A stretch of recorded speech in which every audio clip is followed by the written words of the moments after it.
You're just moments away from a brand new episode of WTF Nations Radio's Pop Culture Warrior, hosted by the dynamic duo CQ and Radar. Pop Culture Warrior is your number one source for all things entertainment. If it's happening in TV, movies, video games, or comedy, they're all over it. And don't forget to say hi in the comments below. And while you're at it, let the boys know what you think and what you'd like to hear them talk about. Now strap in and get comfortable, because you're in for one hell of a ride. This is Pop Culture Warrior. Shots.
Broadcasting live from the basement of the Pentagon. This is WTF Nation Radio.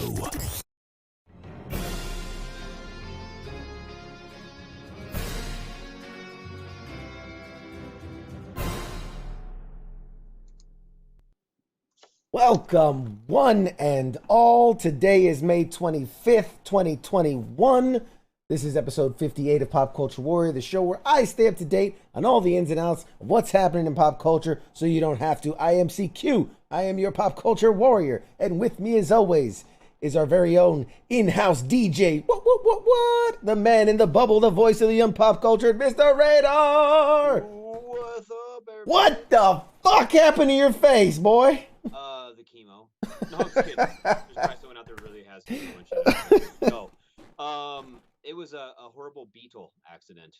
Beetle. You were hit by a beetle. No, well, I got attacked by some beetles at work, and then I came home and they were still in my beard. And you got the creepy crawlies all up in the face. Yeah. Hole. Last time I had small bugs that were crawling in my beard. I was still single, so I had to. So the beard's gone, but I don't. But you know what? You have your ins and outs with facial hair. My right? ins and outs. Well, you've had beards. It's like a love-hate relationship. Well, you're on again, off again, facial hair, and so like when you first shave and you feel the air on your face again, you're like, huh. Wow, it's different, especially now that it's getting hot out. I might have to be more cleanly shaven for a little. You gotta do seasonal, like I do. That's why, summer and spring, I usually do just the goatee, whatever, and then in the winter and fall, I'll grow out the beard. You gotta do seasonal. Yeah, I'm kind of, dude. I can't do the goatee. I can't. I mean, I try. I've tried. Thing. It's the facial. It's just. It's hair on your face. What's the difference? No, but I mean, okay, I either have to shave every couple days. I'm sorry, I'm out. I'm not fucking shaving every day. Whatever. That shit is fucking. That ship has sailed. Oh, all right, man. But I mean, okay, if I have a goatee or a mustache or whatever, and you have to trim it and keep it all. No, fuck that, dude. I either gotta fucking scrape all of it, or I just gotta go beard. And like when I grow a beard, like I trim my neck beard and Sure, shit, right? sure, Like sure, I'll, sure. I kind of keep it trimmed up a little bit, but I can't do like like how you were like all perfectly fucking manscaped and shit. I can't It's do a that. little cleanup, a touch up here and there, I here and can't. there. I get like, I just can't. Unless I'm fucking with people. Sometimes I'll do like the Abe Lincoln, where you shave your For a mustache. second, I thought you were gonna go the Hitler. Like I'll just do No, the no, little Adolf. Like no. I mean, I'm bald already, so I have to be careful with that. mm. But no, I can't, dude. I have to do like I either have to do like all or nothing. And that's how I live my life, man. All or nothing. I'm not gonna do it half-assed, dude. I got all Welcome of it. everybody. Tuesday night. This is chatting about our facial hair. Welcome to the show. Our manscaping tips. Manscaping Right. 101 for all you folks out there, or you fine folks. Anyway, no, today is Tuesday. We are excited. It is Pop Culture Warrior. I'd be remiss. Somebody made sure I mentioned today is May 25th, and in many years ago, on 1977, on May 25th, 1977, was the premiere of the original Star Wars in theaters.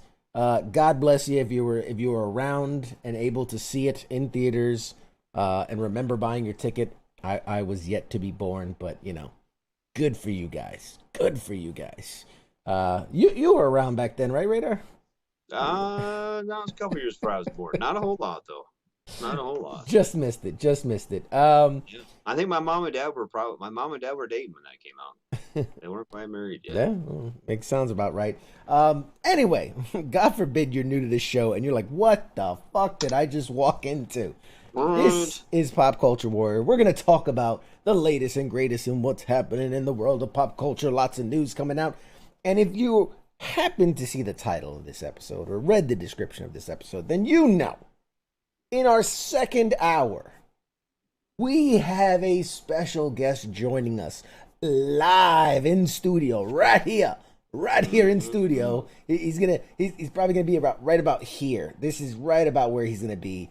Radar will push him off the Radar screen. will be gone. Radar will be he'll be in the background. He'll be in the closet where I put him in when he's not needed. But we've got Pedro himself, Pedro Sanchez from Napoleon Dynamite. Efren Ramirez, ladies and gentlemen, will be joining us. The dude is awesome. I cannot wait to speak with him. If you only know him as Pedro, you're selling yourself short because he's been acting he was acting like 10 years before that movie came out. That's also something I kind of want to ask him, or I'll actually probably have you ask him. But because I mean, we talk about so a lot of the people that we've had on, you know them from different things, right? Yeah, mm-hmm. and some by accident, some not, right? Then Sure. Or you see him like doing a little cameo or a little side appearance or whatever. But Pedro, his character in that really, and that is a cult classic movie film. It really is. Oh yeah. So I wonder if that's harder for him to kind of break away from that role. You know what I mean? We will that talk kind of mantra, and that's something that would be kind of cool to ask him. We're definitely going to talk all about it. I mean, we're going to talk all about Napoleon Dynamite, his acting career. He's also an author. He's also a DJ. He's a celebrity DJ. The dude spits fire. He's like, he also plays instruments and just does everything. And I cannot wait to talk to him. I think it's going to be a super fascinating interview. So guys, stick around. That'll be in hour 2 of the show. So don't go anywhere. I see all you out there. Which, real quick, shout out to all you guys out there in the chats. What's up? Spanky, Mike, John.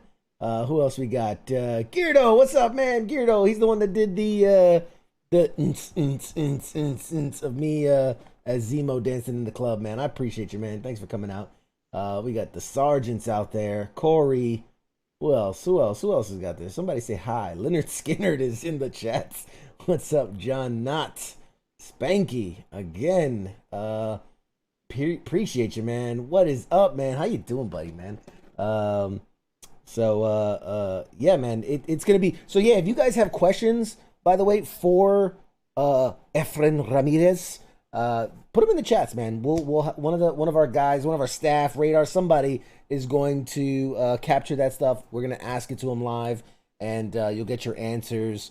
And while we're doing a quick housekeeping, big news, right? We talked about it last week. I'm a bad boy myself. I'm gonna spank myself here because we said last week we hit the goal, 750 follows on the Pop Culture Warrior Facebook page. That was the goal. We hit it.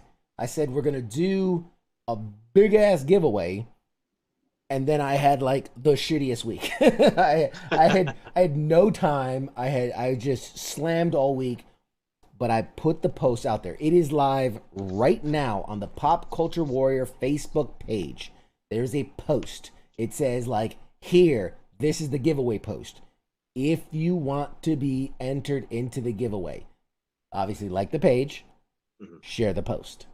Couldn't be easier. You are automatically entered. You have 1 week. Tuesday of next week, I will shut it down. I'll capture the names, and we're going to draw live right here this time. We're going to draw live. You want to know what some of the things that are going to be in that box, that prize box? You want to know?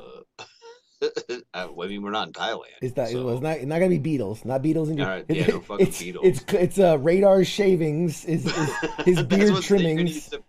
Yeah. We're going to pack Radar's it in Radar's trimmings. Whatever. Some of these dudes would probably put them at like crime scenes and shit.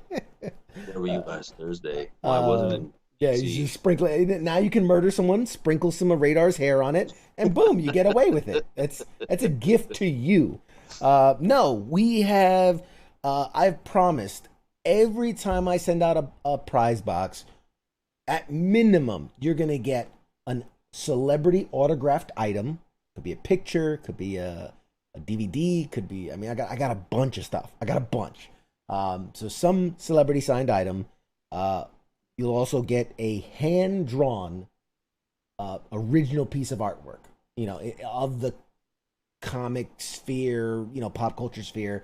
I used to go to Comic-Cons all the time. I mean, man, those were the days when you could do things like public gatherings. But I loved going to Comic-Cons, and I'd always get this original hand-drawn work by. I have a lot of friends that are in the art sphere, and they're always at the Comic-Cons, and I just have a ton of original artwork, signed, dated, just very cool stuff you've never seen. Characters you love, but obviously done by artists who aren't maybe widely known. So there's always original artwork in there, and then just a ton of just wild assortment of things collected from E3s, Comic Cons, Consumer Electronics Expos, just a bunch of fun, cool stuff. Some stuff you can maybe buy if you bought online. Some stuff you're not going to get. They were exclusive to that show at that time, and they're one-off items. So yeah, it's always. I love putting those boxes together. I really do. We've sent out, I think, 3 so far. We sent out 2 subscriber ones and a Halloween when we did the costume contest. So I love putting those boxes together. You never know what you're gonna get when you get it, and I do take the time. I'll reach out on Messenger. I'll be like, hey man, you won this thing, what are some things you like? Because I try as best as I can to tailor, based on what I have, but to tailor the box to the person so that when they open that box, they get stuff that they are gonna love. So last time I'll say it, go to the page, like the page, share the post, like the post, boom, you're in. Nick says, sounds like you're regifting things. Listen, it's not regifting because I wasn't gifted those things. I either purchased, I collected, I negotiated, I traded. I have acquired a lot of these things in a lot of different ways. Never gifted. Never would regift a gift. A gift is forever. Yep. Absolutely. I have a probably can't see that little black item right there. That's a gift. That's a gift to a fellow streamer who is a good friend of the stream and the show, and I love his streams. He plays Call of Duty and a bunch of other stuff, but he gave me that. It's a little PVC patch kind of thing, you know, with the Velcro and everything, and I love it. I put it up there, and it's a gift, man. It's a gift. Also, I should mention, I didn't mention this the other day. We have a new merch item. We've had the shirts, we've had the hats, we've had the mugs, we've had the mouse pads. Blanket. I don't know if you can tell in the background. Blanket. Blanket. Not Michael Jackson's kid. Not the kid. Yes, you can't have the kid. We got mouse pads. We got all types. Mine's all dirty. I gotta wash that. We got mouse pads. We got all types of stuff. But yeah, so if you're interested in some supporting a local, I got mouse pads, man. Get your mouse pad. Did you get the shirt I sent you? No, not yet. God damn it! See, my mouse pad is like 90. Nah, that is not approved by the show. We got to get you. Yeah, that's not a. We gotta get you a approved. Mine was like $3 on Amazon or some shit. We'll get you an approved mouse pad for the show. But okay, so enough of that. We did the housekeeping. We said hey to the people. What's up, John? What's up, Nick? Appreciate you guys coming out. What's going on? Oh, I know where we're gonna start today. All right then. I don't know because you didn't send me show notes. Yeah, I stopped sending you. You're more natural when you don't know what we're gonna talk about. When I don't prepare, when I have no preparation. Yes, exactly. Yeah. You're much more natural and I think funnier. Well, looks aren't everything. And then I see Mike in the chats. Oh, we got the Mark Baker comic came in today. I didn't get mine. Huh. I'm gonna have to find out. Remember we had Mark Baker on the show. Yeah. I guess his Kickstarter finished and they just sent out the comics today. So Mike Larkson in the chat says he got his. Awesome, man. Awesome. Yeah, we are. I see you, Geardo, man. We're gonna talk about that in a hot minute. We're gonna be talking about that. We're gonna build to that, and then we'll do that. But okay. So first off, TV news. I just they released the MODOK TV show on Hulu. Yeah. I don't know if you heard about this. You were aware about this? Well, yeah, because like every fucking ad. Yeah. For the last, they promoted the shit out of that. Yeah, they've been promoting it. Is it any good? Have you watched it? I have watched it. What kind of question is that? Have I watched it? Well, what the hell of the point of me? How do you have time to watch like literally everything? I don't sleep. I guess not. Dude. I don't sleep ever. What do I think about the show? Now, everybody, if you've seen this, you know I'm a Marvel fanboy. You know I love everything, just about everything they put out. This one was a big swing, and if I'm being honest, kind of a dud. It has moments that are funny. The premise is funny. I mean, the whole idea is that this is MODOK, the mechanical organism designed only for killing, MODOK. And in the comics, he's this imposing, super maniacal, intelligent being who's hell-bent on killing the Avengers, yada, yada, yada. This is a very much... It's like if Robot Chicken did the supervillain. I mean, that's the best way to describe it. And honestly, it had a lot of people involved in Robot Chicken, which makes a lot of sense. But... See, it looked very Cartoon Network-y. It's like very Adult Swim kind of a show. Yep. And the idea is that it's not claymation, but kind of looks claymation. It's not it's not computer animated. I mean, it is computer animated, but kind of not computer. Like it's this weird mix, 2D, 3D kind of thing. But really, I mean, artwork aside, I mean, if it worked, it worked. I don't care how they presented it. If it worked, it worked. The comedy is very...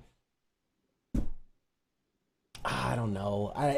Very I don't want to say immature because that sounds stupid. I like immature shit. I find immature shit funny. But it's just very over the top. Like very over the top. I look at something like Rick and Morty. Rick and Morty is way over the top, but it's fun and it's enjoyable. This is kind of like I find myself like as the show's like, and I kind of like pulling up my cell phone and kind of swiping through. Like that's a red flag. If I'm like, oh yeah, I'm listening, but I'm not paying it. Like it's not great. It's not great. Right. I love Patton Oswalt who did the voice. I love a lot of the creators that are involved.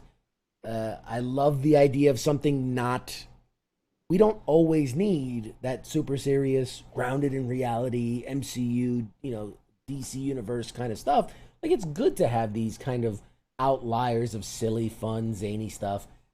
It just doesn't. I don't know. It just doesn't. No, and that maybe.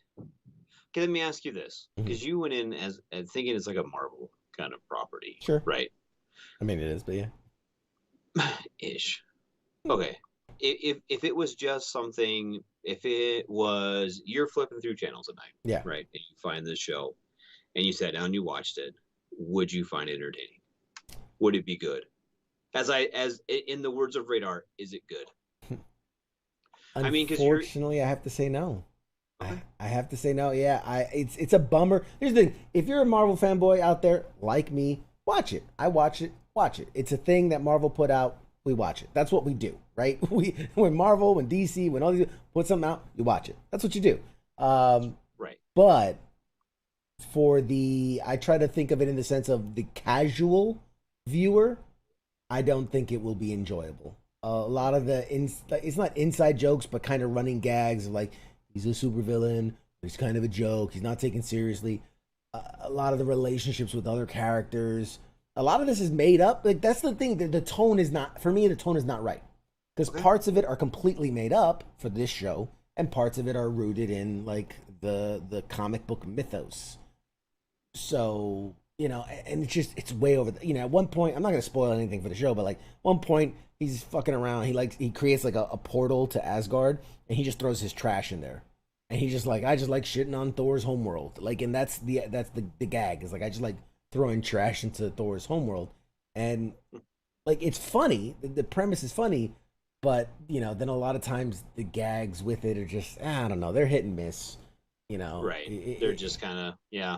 I get it. He's super pathetic, and like that's the idea is he's married and he has two kids, but one looks like him and one looks like a normal kid, and like it's just a lot of it. You're just like, what the fuck, what Right. Like, I bet you if you were tripping balls, it'd be a pretty funny show.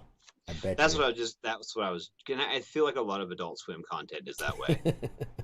Yeah. Honestly, like Yeah. if you and I say that I'm not much of a partaker of those things, Sure. but I have some buddies who are, and I very vividly remember them like, dude, you've got to watch this. I'm like, what is this giant thing of French fries talking? Like, you know what I mean? Right. So yeah, when you put it that way, I totally get where you're coming from with it. Yeah.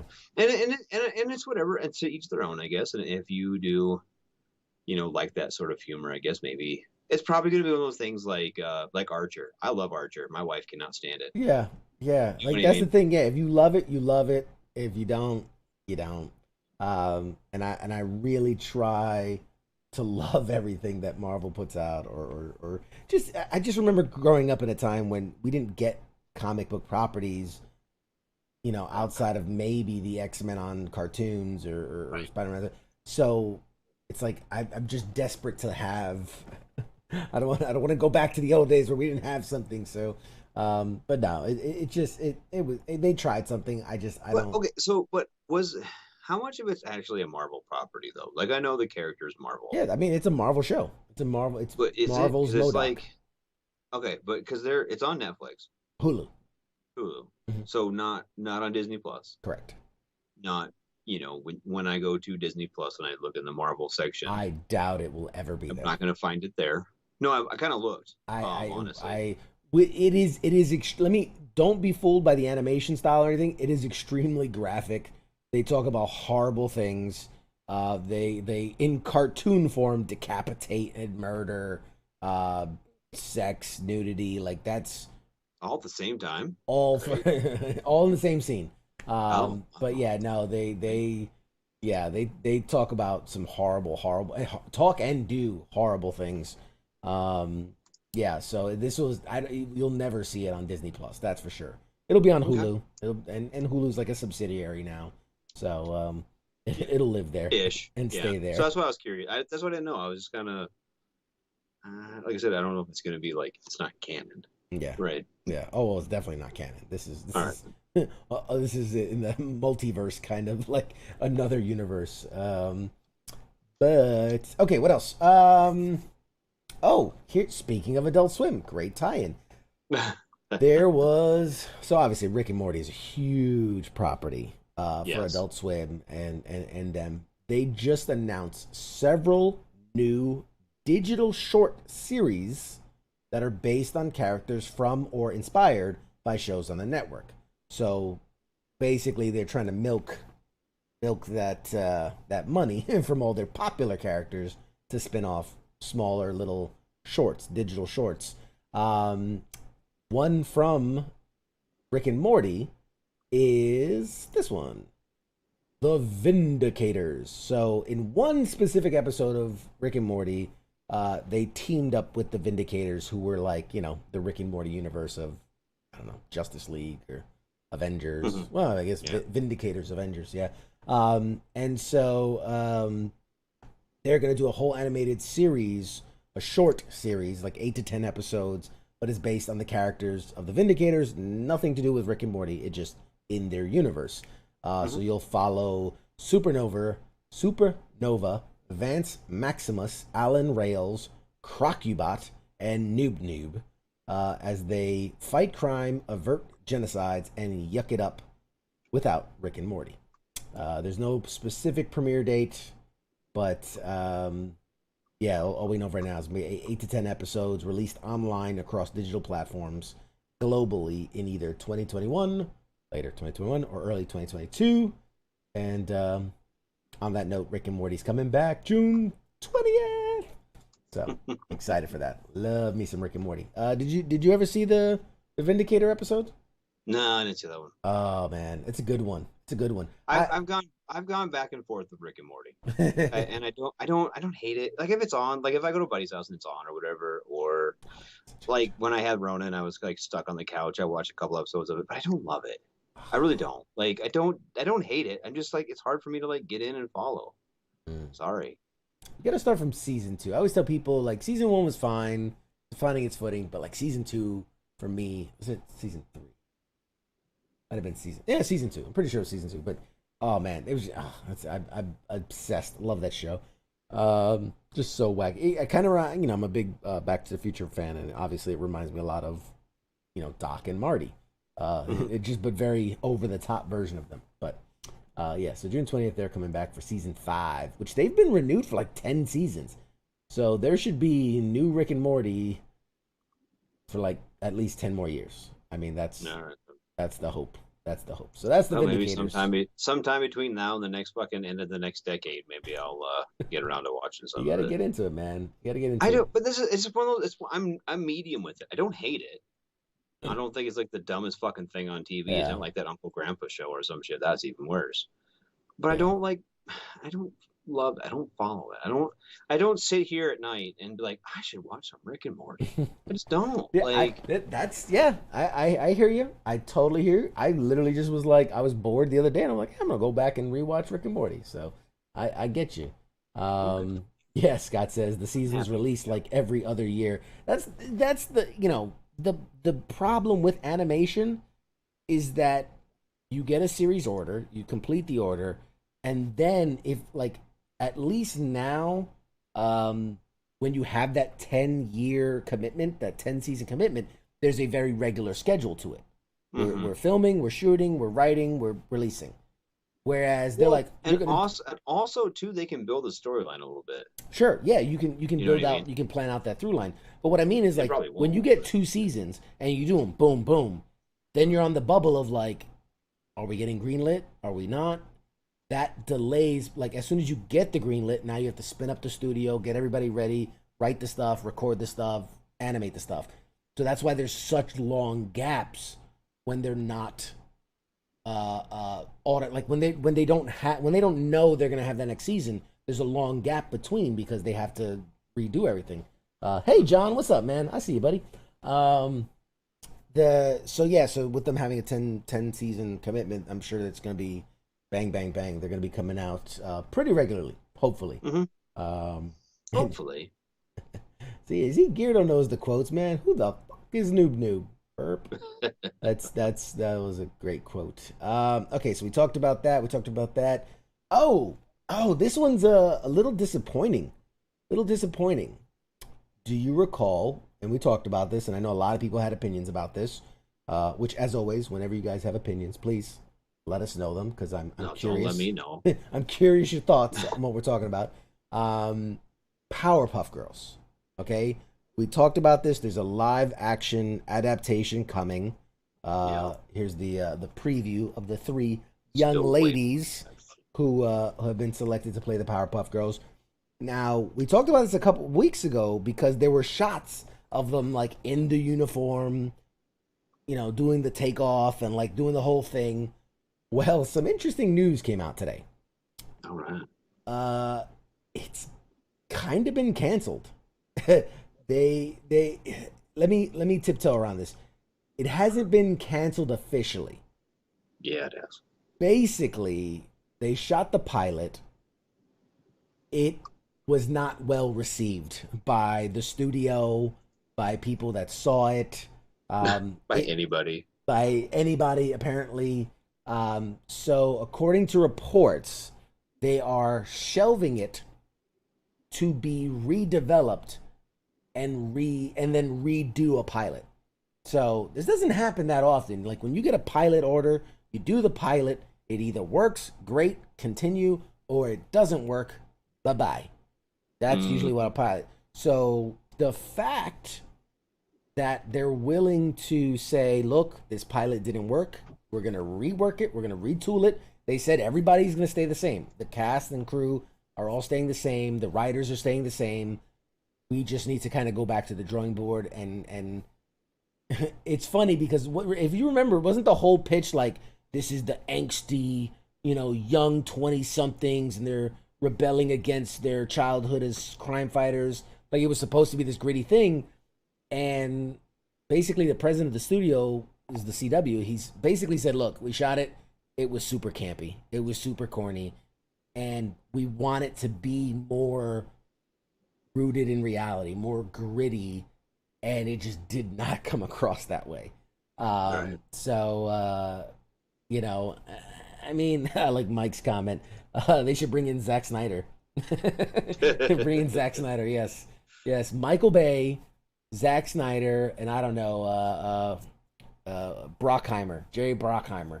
Let's get them in here. We're going to make the craziest over the top. No, I mean, I love the actresses, especially Chloe Bennett. Come on. I mean, who doesn't? She's adorable. Love her to death. Donald Faison is playing Dr. or Professor Utonium. So Donald Faison, if you remember Scrubs, is the black dude on Scrubs. So he's playing, Professor Utonium, the guy that creates the Powerpuff Girls. So I'm like, I love what their vision is for this. But as we kind of talked about, and we're like, this could come off super corny, at least they recognized it. I mean, say what you will, at least they recognized it. At least they're going to give it another chance. But yeah, that's not great. That's not entirely great. But I don't know. What do you guys? I'm curious. Let us know. Are you interested in a Powerpuff, a gritty, live action, 20-somethings, angsty Powerpuff reboot to the show? Sounds dumb. Some people are, man. Don't judge. Okay, I'm not judging. I just think you're it sounds absolutely fucking judging. retarded. It sounds dumb. That's judging. It sounds dumb. That's the definition of judging. I'm not saying people who want to see it are dumb. I said sounds dumb. It is dumb. No, I didn't say it's dumb. I said it sounds dumb. Okay, fair enough. It is dumb, but it's just it is dumb. I mean, I guess okay. Like, I don't know. It has I don't know. It's been, who are they trying to sell it to? I guess is who they need to figure out. That's the thing, man. I feel like properties nowadays, it's like they're trying to make it as mass appealing as possible.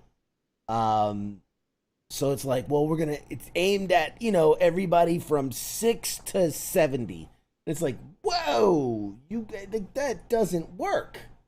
You can't just scatter shot, pump action, cut off, sort of shotgun like spray and hope that you're gonna hit an audience. You have to. Who is this for? I think that you're spot on. Leon says I'd watch it for the Marvel alumni. John, you funny boy. I would love the Powerpuff Girls reboot to be directed by Quentin Tarantino. That would be. You know what would make it better? That'd be insane. What's that? If we had certain actors in it. I'm not going to drop any names, but like a Tom Cruise. He makes everything better. I want Tom Cruise to play Mojo Jojo. Mojo Jojo is gonna be played by Tom Cruise. I've said it. You heard it here first. I'm dropping the exclusive right here. What's happening? Scott says if it's got a good story and it isn't pushy on the wokeness, I'd be okay. Yeah, you know what? I agree. Look, I'm all for inclusivity. I'm all for it. Absolutely inclusivity. Let there be Asian characters. Let there be black characters. Let there be gay characters. I don't care. Transgender. Who gives a shit? Like, the world is a full spectrum of people and colors and creeds and ethnicities. Let them all have a space. In reality, we don't have an agenda, so to speak.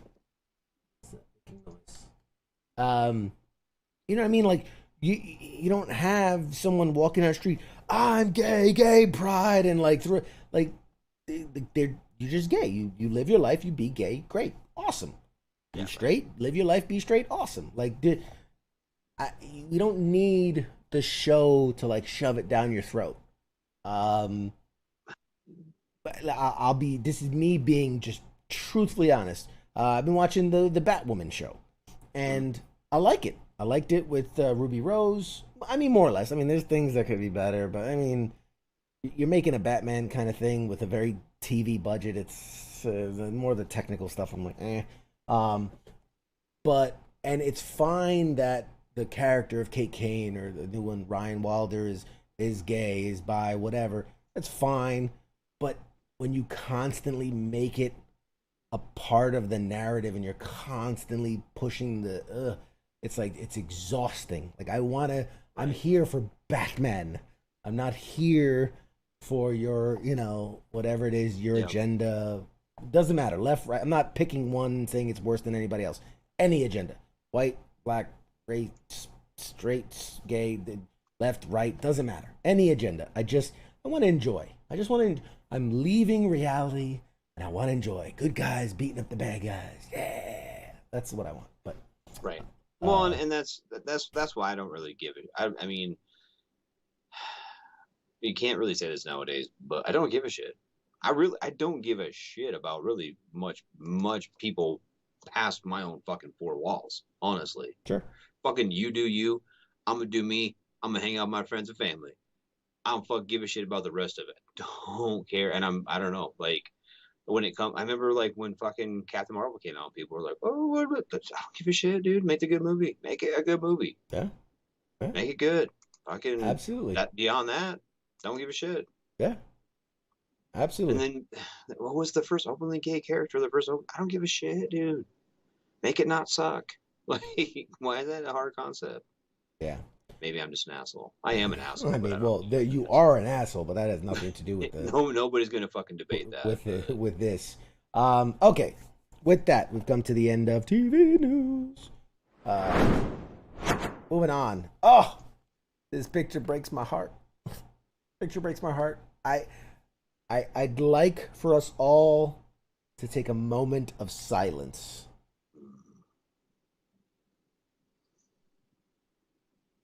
Thank you. The reason for this past weekend, in an alternate timeline, in an alternate reality where COVID never happened, this last weekend saw the release of both John Wick 4 and Matrix 4 on the same weekend. That was the original plan. Pre-COVID, that both John Wick Chapter 4 and The Matrix Part 4 were supposed to be released this past weekend. I should be sitting here like, oh my God, that was amazing. Because I had like 4 solid hours of Keanu inside my eyeballs. Okay, in and around your sockets, in all of my mouth, in my ears, on my everything. I was fully absorbed into Keanu, and 'twas not to be. And so it's very sad. It's very sad. You know, I remember a year ago I was like setting calendar, like, okay, this weekend is gonna be John Wick, and this weekend is gonna be the next Spider-Man, and this, and you know, I look at the calendar now and I'm just like, oh, it's so sad. It's so sad. So yeah, it's so sad. But we do know that Matrix 4 is currently filming. It is set to debut sometime this year, both in theaters and on HBO Max, depending on how you want to enjoy it. I'm gonna try to make it to the theater. I've been fully vaccinated. I am the cure. You're welcome. I'm like the dude in was it I Am Legend? No, not I Am Legend. World War Z. I'm just like the walking cure inside all you diseased people. Now, John Wick 4 hasn't even begun filming, obviously due to COVID and the delay of Matrix 4. But yeah, it should. The director said that it should be. I'm sorry. He said it back in January that it should begin filming this year, so to be released next May. So yeah. The actual King Smith says, I'm double vaxxed. Gross. Just go get all of the fucking vaccines. All of them. I want the Johnson. Well, when that shit Johnson. came out, I'm like, I am not. I got my shit. I'm never wearing a fucking mask again, dude. I'm gonna go in for surgery for like a knee surgery. So I'm just like, you have to wear a mask. No, sorry about it. I got the vaccine. I'm good. I'm cured. I'm clean. I'm clean. Never wearing a mask again. Fuck Never that. wearing a mask again. What else? Mike says it'll be 3052 before Black Widow will be in theaters. Fucking probably. No, it's coming. It's coming soon.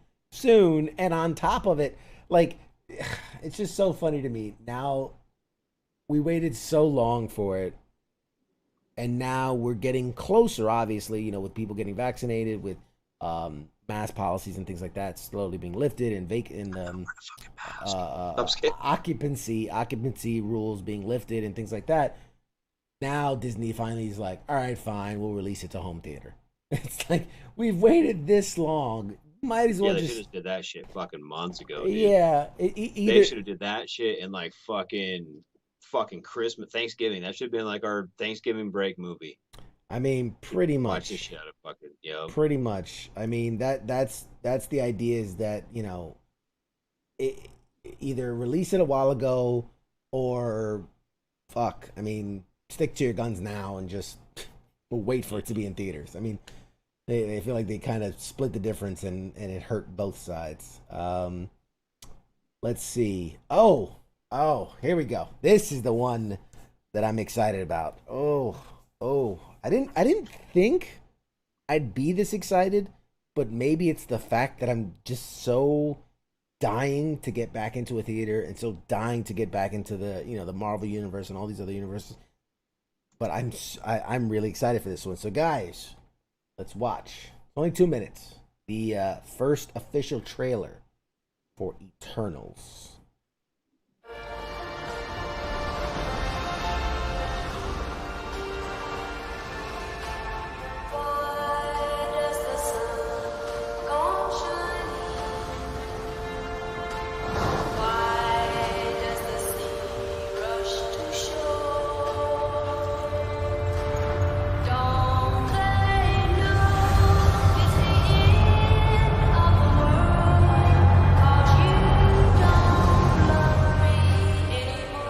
Beautiful, isn't it?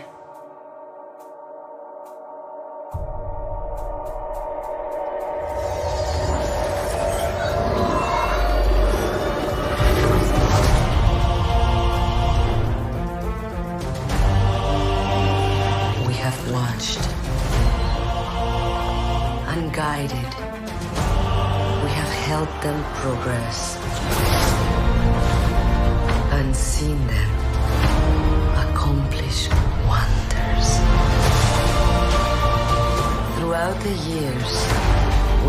never interfered. Until now.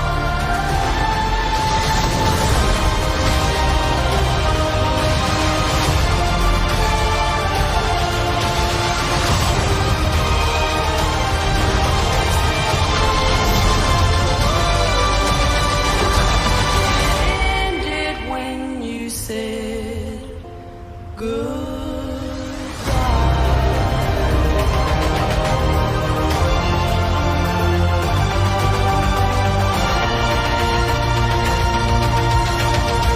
Thank you for this. Oh, you're welcome. So now that Captain Rogers and Iron Man are both gone, who do you think's gonna lead the Avengers? I could lead them.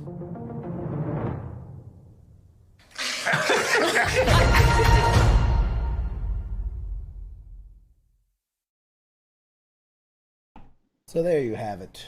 The Eternals trailer. I'm so excited. I'm so excited. Yeah, Geardo brings a good point. At no point have we been given, like, who's the threat? We keep getting these teases. We keep getting these, massive, timescapes, right? This is throughout history. I think it boils down, for those that aren't aware, and I'm not going to go into the comic book lore and all that, blah, blah, blah.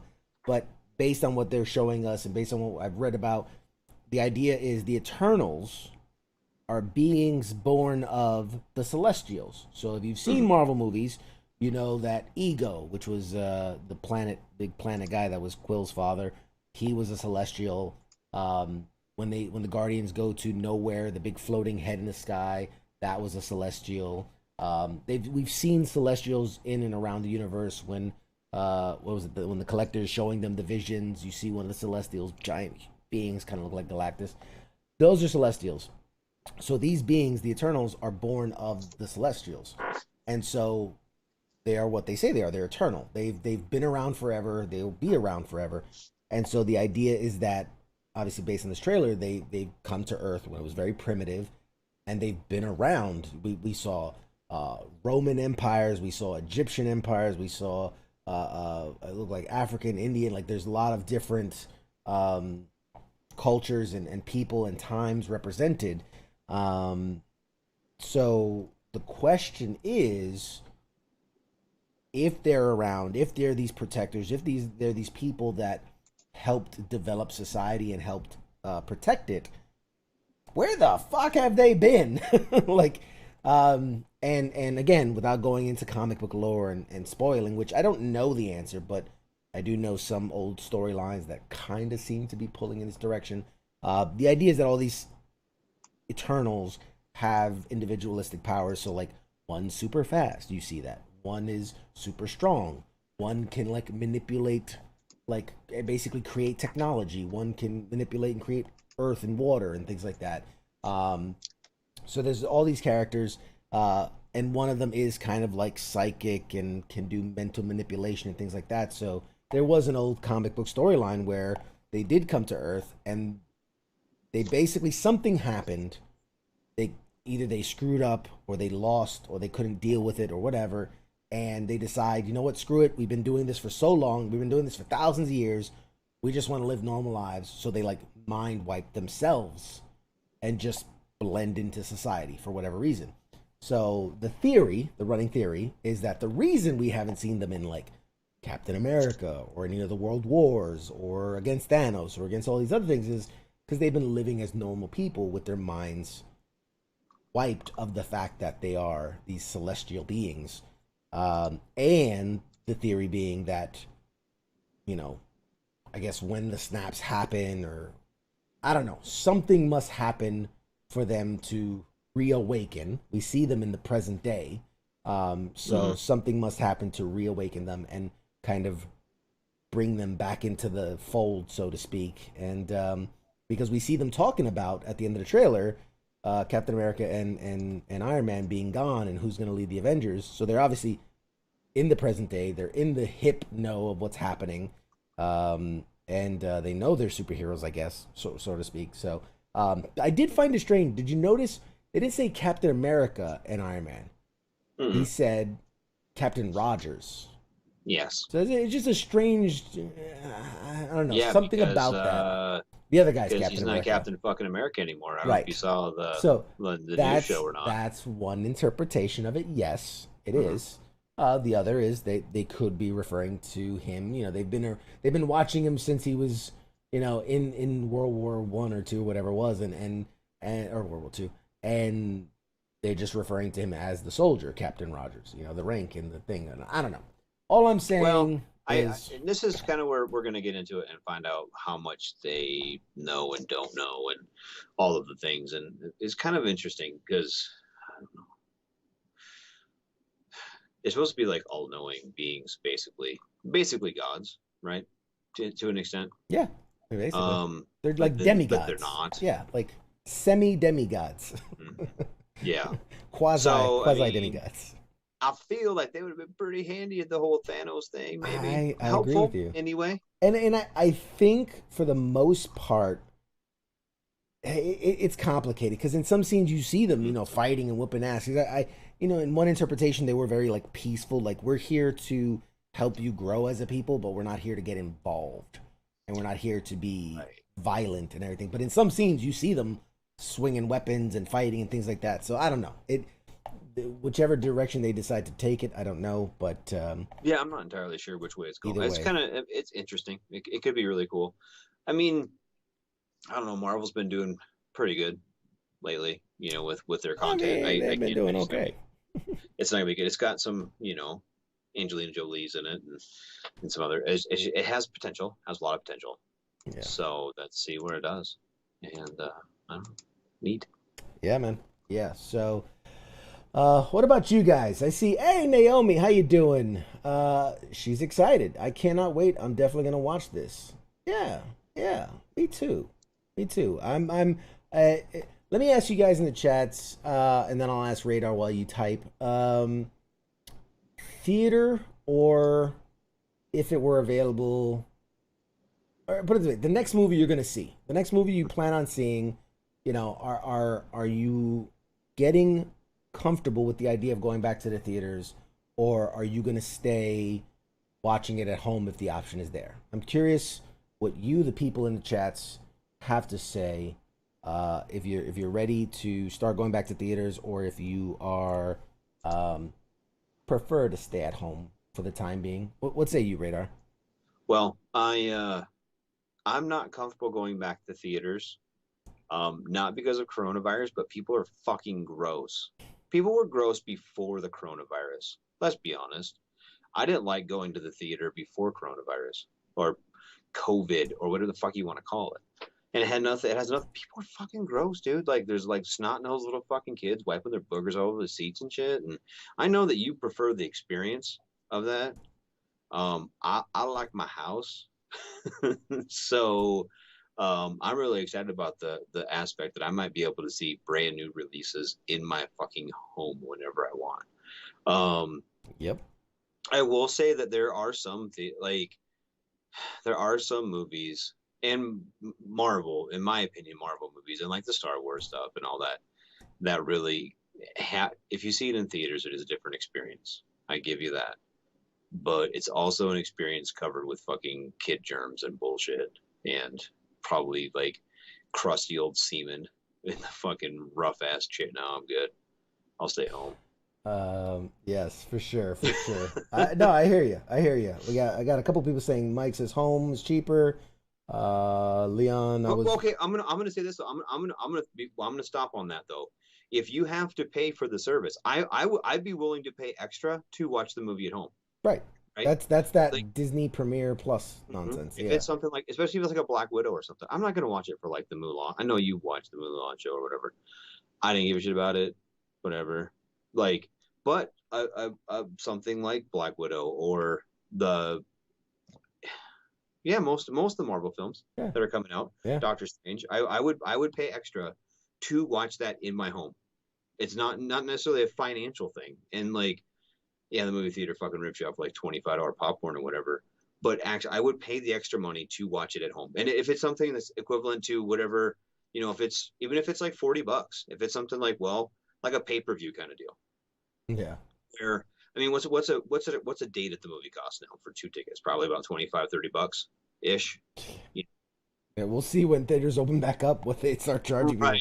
It's a $300 ticket. Like, what? If it's on caliber with that, I wouldn't mind. I'd even pay a little bit more if it was $30 a seat in a theater and $40 a seat at home. I'd pay the $40 a seat at home. It's not necessarily a financial thing. Yeah. I don't like people. And I don't like people. You and me both. All right, guys. It is about that time. Oh, real quick. Hey, Pete says, what the hell happened to your face, Radar? You're going to have to go back and watch. We went all over that. Kaz says, Top Gun 2 will get me back in the theater. Okay, fair enough. And Leon says, I was more comfortable watching at home even before this mess started. Yeah, a bunch of crusty old dudes that just like, you know what, fuck it. I'd rather be at home watching the movie. So we kind of forgot about Top Gun 2. Have we heard anything about that? It's I mean, it's filmed, it's edited. I think they're just waiting for, I think it's like Christmas time. I think November, December was the last we heard that about that time. Hopefully it doesn't get pushed back any further, but I mean, everything's getting pushed back still, so we'll see. Yeah. But we are going to toss to a quick bake. I am going to go see if I can wrangle our special guest and get him ready for our broadcast. Guys, don't go anywhere. If you don't know, I mean, why are you here? But if you don't know, we've got Efren Ramirez, famous for playing Pedro in Napoleon Dynamite.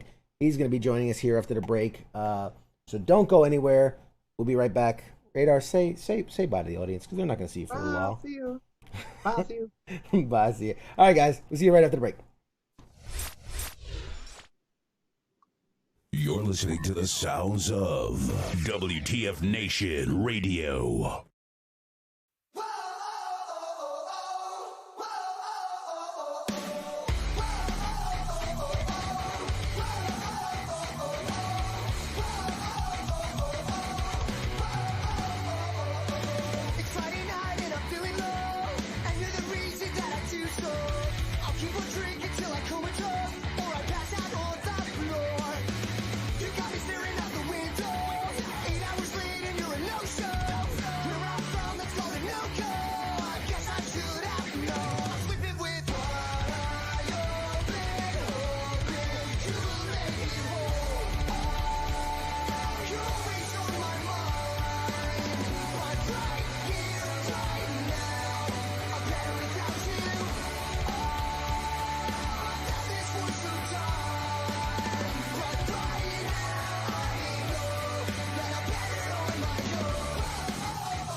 her second hand, her one and only.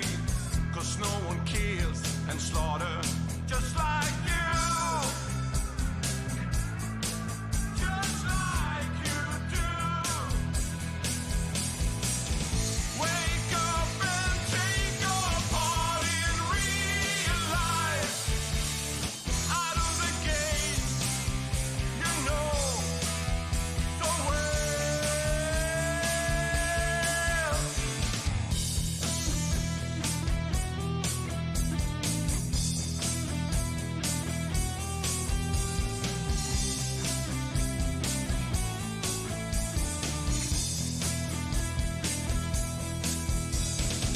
The human race is fighting monsters. Our only hope, save us please if you can. We know you can. Wake up and take your part in real life. Out of the game, you know so well. This playground is real. It's not a fantasy. We all have to play, and we fight to stay. And we hope you can take it.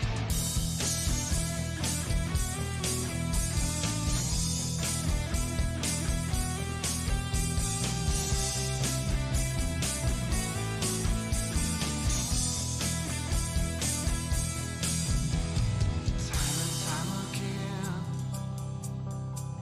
the screen is all you see. We start to play again, never to be free.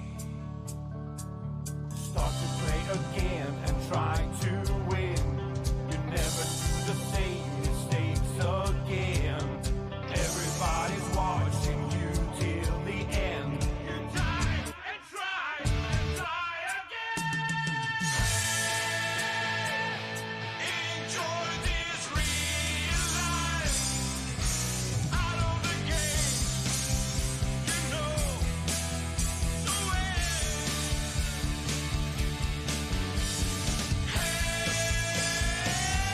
This is not a fantasy.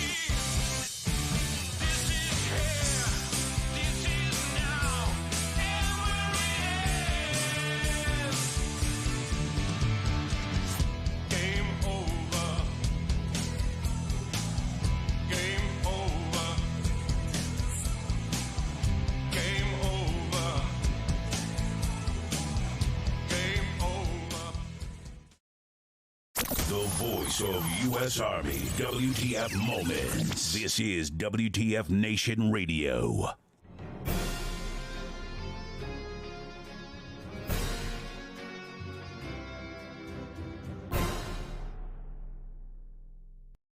All right, hey guys, welcome back to Pop Culture Warrior.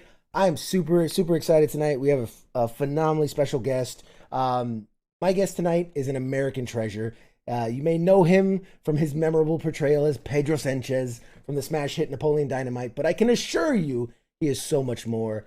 He's a professional actor who started his career doing guest spots on TV shows like ER, American Dad, Judging Amy, The District, Mad TV, Scrubs, and in the years since Napoleon Dynamite, he's appeared in, my God, a ton of films from Walkout, Employee of the Month, Crank, Gamer, When in Rome, Casa de mi Padre, Eastbound and Down. I mean, he's in a bunch of stuff. Most recently in The Grinder, Border Town, Deadbeat, Middle School. I mean, the guy is he's a busy dude. When he isn't filming, he's spinning records as a celebrity DJ in clubs all across the country. Ladies and gentlemen, please give a warm welcome to my guest, Efren Ramirez. What's up, buddy? What up? Oh man, sorry. Did I do you justice? Did I do okay with the intro? One, you get like a D- because. Oh no. The month. I said I employed them. Dax Shepard, come on, Dax Shepard and Dane Cook. Oh my God, of course. can't forget Dak Shepard. And now I'm sure the chats are mad at me right now because the camera's not working, but that's okay. Live. We're live. We fixed this stuff on the fly. Boom, there we go. We got him. You're good. You're good. Can I just go send Fresh and Fit over to you? Yeah. Live to weather. Let's toss it to weather, guys. You got it? No, we're good. We're good now. Thank you so much for being here. I know you're a very busy guy. We've got you for 30 minutes because I know you got to get back to work. You're working on other projects.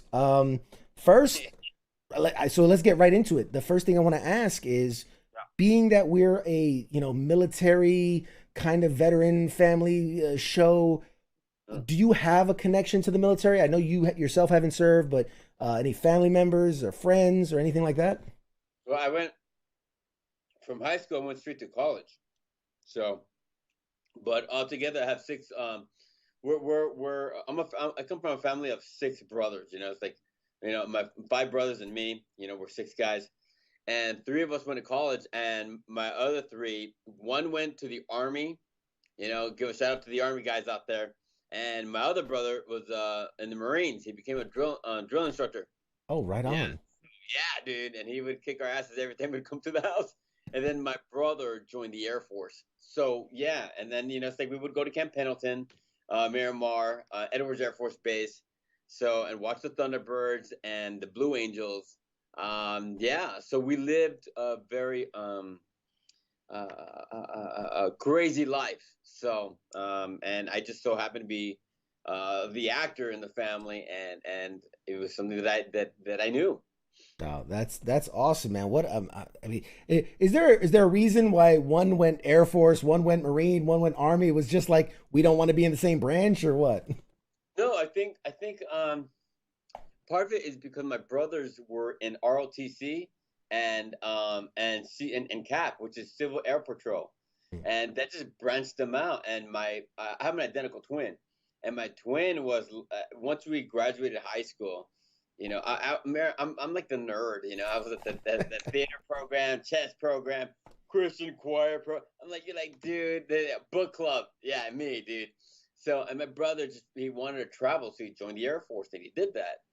And it's funny enough is the fact that after Napoleon Dynamite, I had done a USO tour, and I traveled all over Europe, and I went to Dubai, Saudi Arabia, Africa, and just kicking it with all the soldiers. I even went to Shaw Air Force Base down in North Carolina, I believe, or South Carolina. Yeah.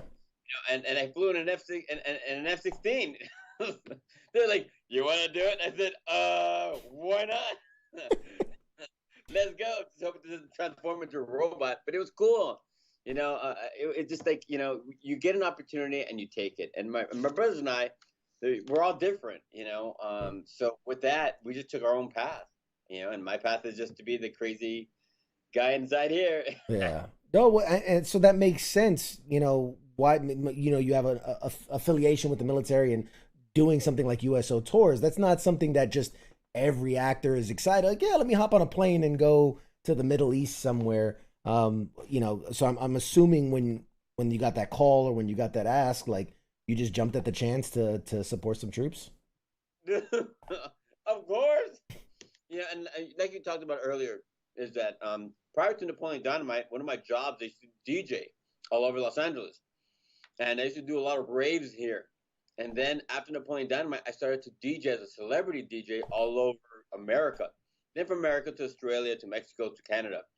So that when I would spend time with the soldiers, not only would I know their state they're from, but I had DJ'd in their city. And they're like, dude, no way. And I'm like, yeah, I know your place, man. It was cool. So it was something that I was able to relate to and connect with them on such a deeper level and say, hey, man, this is our life. This is what we do now. Yeah. Embrace it now, dude. As hard as it can be, as graceful as it can be, and as interesting that it can be. It's your life. That's awesome. That's awesome. Now, before we jump into the acting part of it, I like to ask a couple questions about the person behind the characters. You were born and raised in East LA, right?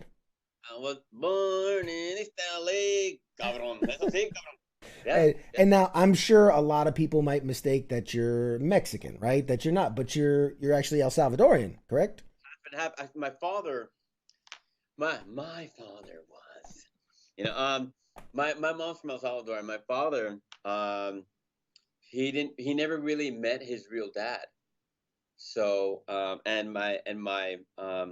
his real mother, her brother, his uncle, could not have kids, so he adopted my dad. So, and I was like, for some strange reason, I was working on a movie in Mexico City, and my father goes, "Well, why don't you go visit your cousins? They all live there." And I went, "WTF? What?" So I was like, "How is it I have cousins here?" Oh, and then my mom was like, "Well, you have cousins in Costa Rica, Ecuador, and parts of Texas and Durango." And I was like, "What? How large is my family?" Pedro's everywhere or something. So it's like, I'm like, that's kind of cool because, I'll tell you, growing up in East LA, Boyle Heights and Lincoln Heights, my aunt would have these crazy parties. She's hardcore Christian now, like maybe Jehovah's Witness. I don't know. But when I was growing up younger, she would have these parties, and all my aunts and uncles would get together, and I would hear different accents and dialects. And I never understood why. I go, "So what do I say in Spanish?" Do I go, "Espérate, güey," or do I say, "Espérate vos"? Do I eat pupusas or tamales? So it was always weird. But, I dug it. From cumbias to, as we all know, chente, por favor, chente. So you blend. You can. I guess that's also part of being that actor. You're the chameleon that can blend. I'm actually, my background's Puerto Rican. I grew up in New York City. But like I could slide, like you could be white when you need to be, and then be like super, Puerto Rican when you need to be. Wait, freeze. Wait, what part of New York? I was born in you fried me by asking me a question. Upper East Side, man. It was Spanish Harlem. Oh, dude, look, I used to live on the Upper West Side off at 86 in Amsterdam. Oh, sure. So, other side of the park. Tú sabes que, hermano, te voy a decir una cosa, mira. My aunt married somebody who's Puerto Rican, and so that's how I went over to New York. And so it's when you say that, I'm like, of course, dude. Yeah. And I shot a TV show in Puerto Rico, so it's like, it's a good time. I'm sure it's a good time. Yeah. So if you I'm gonna put you on the spot now. The Spanish delicacies. Do you like the food more, the El Salvadorian food, right? The pupusas. Do you like more the Mexican food? Do you like more the Puerto Rican food? The pite, tostones. It's so hard to pick because every culture has their own meal. It's like when I was in New York, Upper West Side, you're going towards Columbia University. And you got the little la tiendita, and you got the arroz con pollo, and it's so good. And I'm like, oh my god, And then when you go down to any part of Mexico, it's like you get a authentic taco over there. There's nothing can beat that. Yeah, nothing can beat that. And I will tell you, there's one place here in Los Angeles for all you Angelenos. There's one place in Highland Park, which is my other neighborhood, called Divino Salvador, and they got the best pupusas. I mean, I can't. Yeah, and my parents are critics, so it's like you go, yeah, this comes from heaven. Comes from heaven. That's so right. Good. Yeah, I actually married an El Salvadorian, like a pure blood. I plucked her right out of El Salvador, and so she's always trying to find that best pupusaria, and so the next time we're in LA, man, we're gonna check it out. We're gonna find it. Just if next time you're in LA, just tell her the place is called Efren me dijo Divino Salvador. And in Highland Park, that's where Billie Eilish grew up. Actually, right. I don't know if she ever had pupusas. Maybe I should ask her. Next time you see her, for sure. Pupusa. So out of curiosity, I mean, I'm sure this isn't something you're gonna find on your IMDb page or your wiki page, but I hear you're a Jets fan. Is that true? I gotta say, they were the football team. I know. People bring me on this a lot. you know, and they're like, "What? You hang out with the guy with the big cowboy hat, going J-E-T," you know, like I'm like, you know what? They flew me out there just to support them, and I'm like, any team who does that to me, to go over there and enjoy, of course I'm gonna be there. I'm like, yeah. All I right. did the same with, I gotta say, and I'm making some beef out of this. The Phillies, you know, before they won the World Series and they signed the bond, I was like, yeah, this is mine. But I sang the seventh inning stretch, I saw. and when the Dodgers found out, they're like, dude, aren't you an Angelino? What kind of fan are you? And I'm like, the one that's pleased when they fly me out, and I'm there singing on the field. Like, That's yeah, right. they never did that. Hey, Yeah, I respect. Hey, I'm a diehard Giants fan. I bleed blue, but right over my shoulder, I don't know if the people at home can see it. I have a helmet signed by all the Baltimore Ravens. I have a helmet, and I'm like, if they're gonna give me a helmet signed by the team, I'm not gonna be like, no, I'm a Giants fan. Screw you. Like, hell no. That's awesome. So I get you. I feel for you, brother. I feel for you. Okay, and guys, if you're in the chats and you have questions for my man Efren right here, please, by all means, put them in the chats. We'll try to get to them as much as we can. So for those that don't know, man, you were acting professionally for 10 years before Napoleon Dynamite, kind of made you an overnight star. I'm curious how you felt about your career prior to that movie, and then kind of at what point did you go like, oh shit, I'm in something, like this is it, this is the one. yeah. I studied theater, you know, with a lot of teachers from New York. So and it's like I remember, dude, I would take the bus from East LA, 22 years old, and I would go all to Santa Monica, Beverly Hills, and I've got like two or three jobs just to make ends meet. And I would just take my plays and I would do plays, and that was it. That's all I knew. So when I would audition and to get small parts in shows, I never thought that it was going to be a career. I just thought it was something that I loved, you know. And you just go. You hope that you could do a really good job in the roles that you play. So when Napoleon Dynamite hit, you know, I remember my last day, and they said, "All right, see you later. You pack your bags and you know, saca las maletas, you know, and they send you back to LA." And I'm thinking like, okay, now what? Um, and it was only when it not only got accepted at the film festival, but once like everybody was talking about it, Mm. and then the action figures to the dolls to the chonies, the t-shirts, the hats, the blankets, the lunch pails, it was everywhere. And I thought like, okay, you know, because there's two lives you can live. You can live a celebrity life, or you live as an artist, you know. And I was like, well, what kind of artist do I want to be if that's what I want to do? I want to be able to do two projects a year and disappear into those roles and just leave, you know, and continue on my private life. Because once you have so much noise about your life, you can't focus. Yeah. Yeah, I mean, I can't imagine, you become a household name overnight, seemingly, right? Because you work for years and years and years, and it's very rare that somebody goes, "Oh, my first thing, boom, I'm a celebrity." It's something it takes years to develop, and now you like, I can't fathom, because you see your face plastered everywhere. I mean, your face literally becomes a part of pop culture, right? The vote for Pedro, there's I mean, I've seen murals painted on buildings to you guys. I mean, how do you stay humble when like people are practically worshiping you at this point? You I mean, as funny as it sounds, you take a look at how people react and you feel them, especially in their loneliness, because we're all trying to figure out our lives, you know, as we age, you know. And that's something about all the characters in Napoleon Dynamite, not just Pedro, but everybody else, Napoleon. And when you do something for somebody else, Pedro only becomes president because he wants to do something different for everybody else. And because of that, and because of that friendship that he has with Napoleon, you know, they help each other out. And I'm like, yeah, you know, that's important. So everything else is hoopla, you know.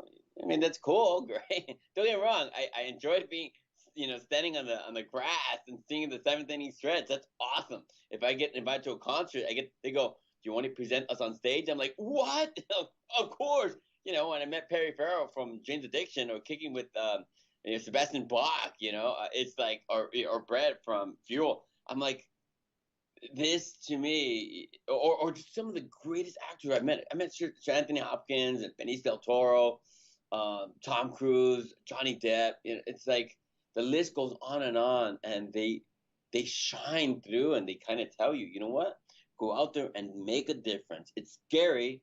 You might make mistakes, but it's okay, because it's our life, and times are changing, and you got to be able to evolve and change with it. If not, but you didn't. Yeah, I know. I mean, damn, that's so good. I'm curious. It's been 17 years, give or take, since Napoleon Dynamite changed the world. What's the longest amount of time between someone bringing it up to you? Like, do you go a day without somebody mentioning it in some way? No, I just had it. I just had it with a couple of police officers. I had a dinner with several of them about having to do something with the community, and one of the chief of police said, "Well, you must get sick of it." I'm like, no. I end up buying a house for my parents, and then I bought my own house, and I don't have to work for the rest of my life. But it's, everybody has a job to do, and to me, if I can make a good difference, with something that I love, then I'm like, what? I'm just lucky. In some ways I'm lucky, but also I remember, it's scary doing the work, because you might fail, and I got to challenge myself, and I got to go, okay, we're all the same. We just got to face our own fears. Yeah. And see what happens. Yeah. That's incredible. We got already got a couple questions from the chat. This one's from Stephanie. When you reach a certain point of fame in acting, how does that help or hurt your other artistic pursuits? So like the DJing, the book writing, do people automatically throw the money at you, or is there a higher bar because like you're successful? So now how does that help or hurt you in your other pursuits? I'm a high roller, you know how it goes. I mean, us low level people, we don't know, man. Let us know what it is. You become more of who you are. It's sort of like at some point, when I got Instagram, I didn't want to get Instagram, but once I got it, I said, okay, cool. Somebody started to impersonate me in so many people, and I go, okay, let me get the blue check mark and prove, and so that way I'm protected. And a lot of people ask me questions, and when I get the time, I'll answer them, because we're all curious about what we can do in our own lives, And for me, when the fame happened, I didn't train like that. It was something surprising to me, when you have all this attention, and I didn't want to put the attention on myself. I want to put the attention, that energy, into the work or into the roles that I play. I'm on a series right now, called Perpetual Grace, and I play an astronaut. So they're like, well, you're going to be spending time with an astronaut. I'm like, what? I get to kick with an astronaut and talk about and some scientists about space and quantum physics. I'm like, what? Okay. So and as much as my, I guess, physical life has changed, I just have grown, and you have a choice to evolve and become something better, a better version of yourself, or you stay the same. Now let's just see what happens and take it from there. And you make smart choices, and I got a good team around me, like my publicist, my assistant, business manager, attorneys, agents. Sure. It's a army where we move forward together, and that's a cool thing, man. Yeah. That's incredible. Yeah, and I know we're short on time, but I got to touch on the fact that I mean, again, not knocking any other celebrities, any other actors, but I've seen so much as I dug into you and I researched you and I read up on you. The thing that kept coming up was the amount of charity work you do, the amount of giving back you do, community outreach, and going to schools, and again doing the USO stuff. And like, at what point did that become so important to you to say that, okay, I'm getting this much success, but I'm also going to give this much back? Well, when I was younger, I didn't know that I had a voice. And I didn't know that my voice could make a difference. And then as I got older, you start to, even when you're dating, you're like, oh, hey, babe, you want to go out with me to the dance floor? No. Okay, I'll ask your sister. Hey, babe. But when you realize that your voice does make a difference, I just spoke to somebody, I can't mention their name, but has a lot of power, and we have the same belief about you. Everybody has a job to do. Everybody has a responsibility. Indifference will kill society and a civilization, a group, people. We got to be able to leave this place better and make change, but it starts with you. The rules is, don't be a jerk. Life is hard sometimes. I'm not going to book every single job. There's one movie I want. I was like, who? Oh, I know them. I want to be okay. I can't even say that too. And I didn't get it. I was like, oh, then there's 3 other films. I read the scripts and I went, if it doesn't hit me, I go, I can't, because I'm not going to be my best at that job. So, and that's cool. Like I said, 2 jobs a year and live a very quiet life and just like shut up and read, bro. That's it. Get off the internet. Stop Instagramming. Get off Facebook. Don't be twerking. And if you're traveling abroad, for all you soldiers out there, when you get a chance, a moment, go and explore that country. Go find something different, because you're gonna learn more about yourself from other soldiers and other people. Yeah, that's beautiful, dude. I was stationed in Italy for 4 years, and best time of my life, because I got to go out and meet the people and learn different cultures and different ways of living. And it's very much like an actor. You're trying to blend in and learn and act and be, and it's great. It's great author. And I want to touch. You did a book. You co-authored a book, Direct Your Own Life: How to Be a Star in Any Field You Choose. What made you want to write a book, and what was that experience like? I had an epiphany, cabrón. No. I in between working in films, I would go to high schools and I'll talk to a lot of students. So a couple of professors approached me and they said, well, why don't you write a book? And the people who do all the SAT books, right?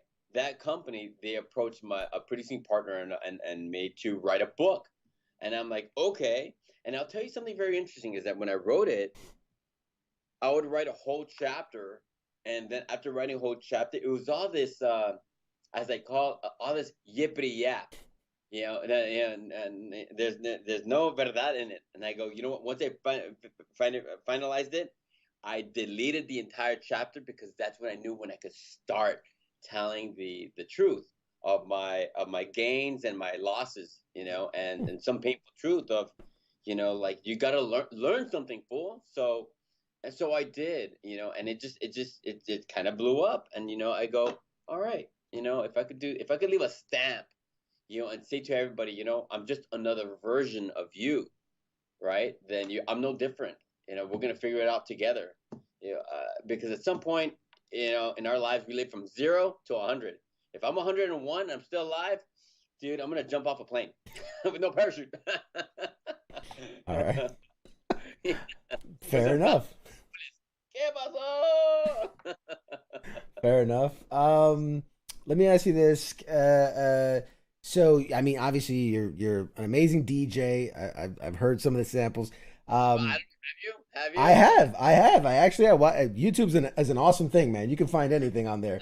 But I've also seen. Okay, I've seen you play the violin. I've seen you play the harmonica, which, by the way, dude, props. You make the harmonica badass. I'm not kissing ass here. Like you're pretty badass at the damn thing. How many instruments do you play? Let's see. I don't know. How many instruments do I play?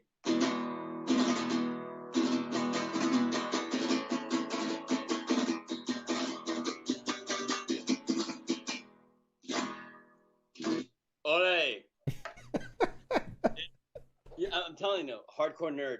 You know, it's either that or I'm like, or like my brother would say, dude, I think you just got ADD. What? So, no, Yeah. but it's when somebody tells you that you can't do it, then you know, it made me want to like just learn it and do it. My older brothers used to be DJs, and I would carry the crates of records, and they're like, dude, you can't get off the decks. So I started to DJ, and I started to mix hip hop with new wave and electro. My brother's like, you can't do that, but it was a new thing, and now it's like I travel as a celebrity DJ, and people are like, whoa, this guy knows how to mix. I'm like, yeah, dude. You know, why not? Depeche Mode with Gaga, with Billie Eilish. They go, what, dude? How did they do that? You know? Nice. Yeah. But I've always wanted to play the violin, and it's hard, but you do it despacito. You do it like just inches by inches, and you get better. You know, and there are moments when I'm like, I get frustrated because I have to learn how to read music and learn how to, you know, the song, and I'm like, oh, your fingers get all stiff, and you're like, ugh. So you get out this carpal tunnel. Hey, but it's another skill in the toolbox, right? It's another tool in the box, and that's incredible. Let me ask you this: your favorite character you've played, not named Pedro, was the favorite character you've played? Pablo Escobar. No. What's my favorite? Oh, geez. They've all been good ones. I mean, because they've all. I mean, like in Crank, when I played the twin brother, when I played Venus, and he had like full body Tourette's, and he knew kung fu. I was like, I go, all right, cool. They're like, you be training for 6 months. I go, yeah, cool, great. I'm gonna kick ass. You know, give me weapons. And they're like, because I'm a black belt in Taekwondo, so okay, so it just became something else. No, there you go. Very nice.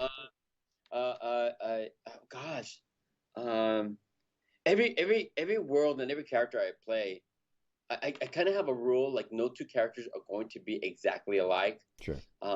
And I don't want to exploit a character because his private life is so important, and the exploration of living that life is what makes it fascinating to watch. You know, when the audience is sitting down and trying to go, what the hell am I watching? Where's it going?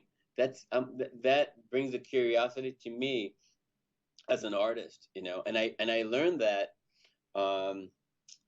with my teachers, my professor. I just did I was working on a play called Rabbit Hole. For all you soldier theater fanatics, you know, it's a play called Rabbit Hole. Takes place in the East Coast. Right, it's close to New Jersey. You know, actually in New Jersey. So Larchmont. And it was such a hard play, and I. But to be able to do characters like that, you know, it opens you up to somebody that you really don't know. I did and I think that's why plays are so important. Not many people go see them, which I hope after COVID people do. Right. Because me as an actor, as a muscle, I'll tell you this. You know, I'm like I mean I don't you know, I'm fascinated because I like talking to soldiers a lot. Sure. I did a TV show called Monsters of God. Sure. And my character was half Latino, half Native American. It was Comanche. So when I did the show, I spoke English, Spanish, and Comanche. And he was he was on another level. And you hadn't seen a character who's half Latino, half Native American on TV, right? Who has gone through the hell that he lives through. It was, and the director who shot it, you know, it was so Rod Lurie, who does a lot of military films, actually, you know, he was so great. He took it to another level that that it made the studios a bit nervous because the weight of the Civil War and post-Civil War, you could either be very light about it or really show the heaviness of a life living in those times, and that's what he did, and it was just too much. But I'm like, do I really have to go there? Oh man, yeah, and you do, and that's our job as artists, is to go as deep as you can, and trusting a studio director that can save your ass from drowning into the darkness, you know? Right. Actually, yeah, Rod Lurie's actually a friend of the show. We've had him on before, so awesome dude. Oh, yeah, I love that guy. Yeah. So it's funny you kind of touched on, this the comedy and the drama, and I'm sure it's more fun and lighthearted to do the comedy, but which do you kind of prefer? Do you kind of like going down that dark drama kind of path, or do you like keeping it light and fun? I mean, what do you prefer? I had done a play by Patrick Shanley. It's called Italian American Reconciliation. And there's these guys just don't really know how to handle this one girl. She's I think, and she's like the point, like the New Yorican, pretty tough, and you can't you can't be weak sauce. You can't be a beta. You got to be alpha or sigma, bro. So and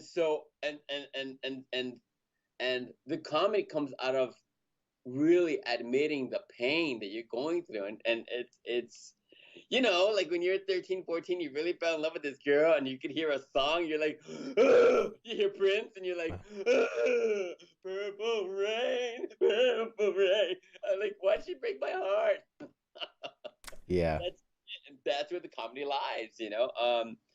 As long as you play the truth of who these people are and where they're going in their lives and how they explore, whether it's comedy or drama, you could live in that honesty that people can really, really connect to. And there's another play. I know. It's called, you said I could cuss, right? Absolutely. Go for it. I'm like, I got 5 minutes and then I have to go. Okay. It's a play I worked on. It's called, and again, theater actors will know this, or, my New York teacher will go, yeah, it's called Motherfucker with a Hat. So, yeah, and the guy with the doorman, he got to deal with this girl, and this girl's like whack balls, and she's like, it was like, and even though it's drama, because it ends really cold, and there's an like a gut wrenching moment, especially for the male character, but I found the comedy in it without being like slapstick goofy. Because it's like you try and really, when you're talking to your girl, you're like, babe, and she's like, oh, you're like, dude, I'm trying to communicate right now, but it's not happening. What else can I say? How else can I put it?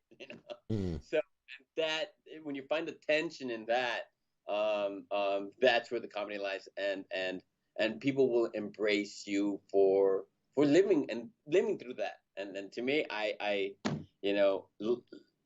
have such a passion for the art, but I have such a stronger passion for life, because if my fuel for me is la vida, whether I'm going out in the mountains, in the gardens, towards Santa Monica Beach, it's you got to remember what do you value as a person, qué es lo más importante, porque si uno no tiene eso, tú sabes, por favor, you're going to be sitting alone, tomando tu cafecito, alone, and you don't want that. Claro que sí. All right, so look, I don't want to take up any more of your time. Real quick, is there you can plug anything? Where can people follow you? Where can they see your stuff? Where can you connect with the people? Go ahead. Okay, well, for the soldiers out there, stay up, stay focused, stay good. Don't go into the darkness, and read books, man. Read meditations, read anything about self-help, just something, read boundaries, read anything that will help you progress.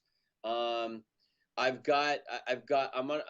a show that's coming out next year, and I'm on a movie that's coming out next year, but I I can't say what they are. I'll just tell you that the people who are in it, I myself, I'm like, ooh, I'm a big fan. Yeah.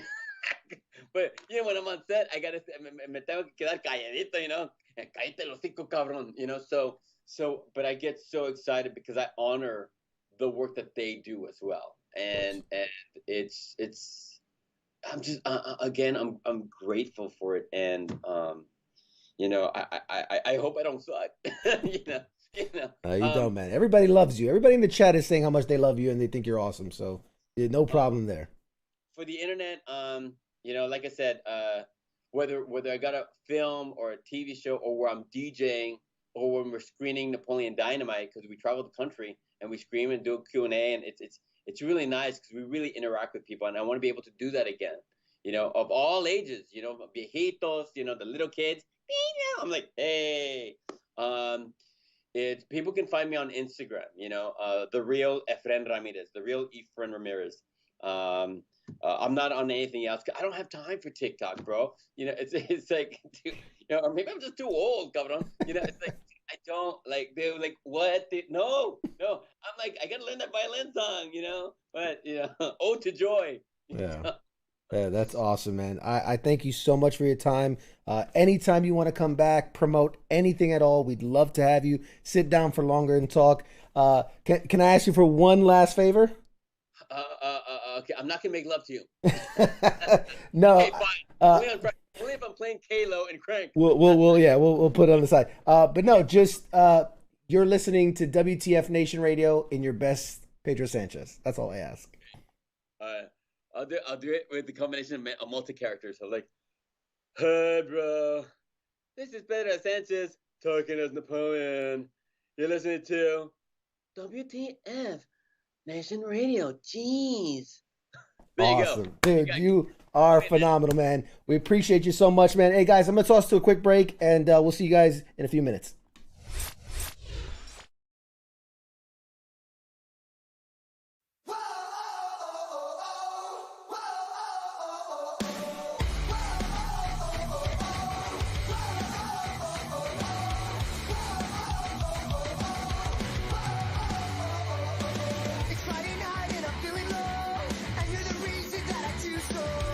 Keep on drinking till I comatose, or I pass out on the floor.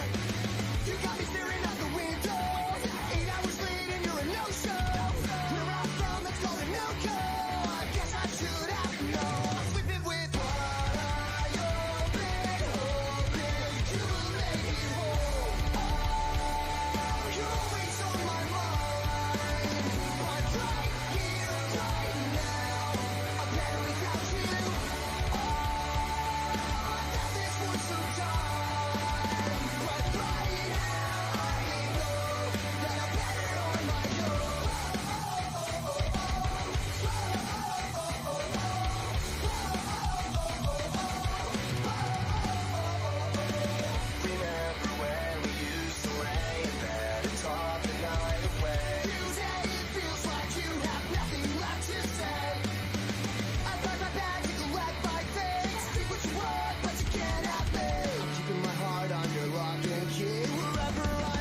The voice of U.S. Army, WTF Moments. This is WTF Nation Radio.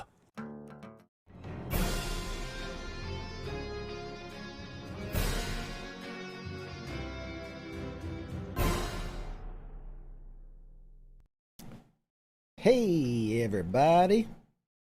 Turn off the AC in the background. It's so hot in here. Oh, Jesus, I'm melting. Wow.